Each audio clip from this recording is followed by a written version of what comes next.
Hello, చెప్పు మావా. ఇవాళ మా నాన్నకు నాకు చాలా పెద్ద గొడవ అయింది మా. మళ్ళీ ఏమైందిరా?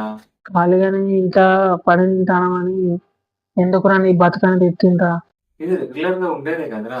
ఇది రెగ్యులర్ గా జరిగేదే కానీ వాళ్ళు కూడా అర్థం చేసుకోవాలి కదరా, మనం కూడా ప్రయత్నం చేస్తానం కదా. అరే, నా తలకాయ తినరా, ఇప్పుడే పట్టుకొని లేచిన. మామ తాగుదాం రా. డబ్బులు ఉన్నాయి మరి. నువ్వు ఉన్నావు కదరా నన్నే మింగరా. మావా.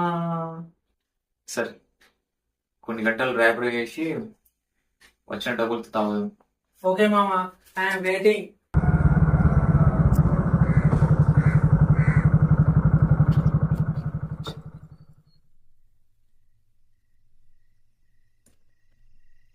సార్, ఓటీపీ చెప్పండి.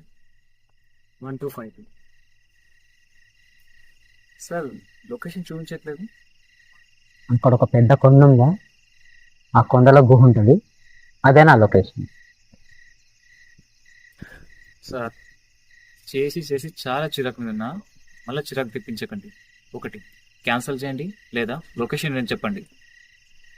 ఓకే ఓకే, చిన్న జోక్ చేశా. ఈరోజు నైట్ స్టే చేయడానికి నాకు ఒక హోటల్ రూమ్ కావాలి. నా దగ్గర అమౌంట్ తక్కువగా ఉంది. ఒక 500లలో ఏదైనా రూమ్ ఉంటే చూడు బ్రో. ఇచ్చాను మీకు ఏమైనా. 500లో మీకు రూమ్ రెంట్ కావాలా? అది ఇంత పెద్ద సిటీలో. క్యాన్సిల్ చేసుకోండి, నేను వెళ్ళి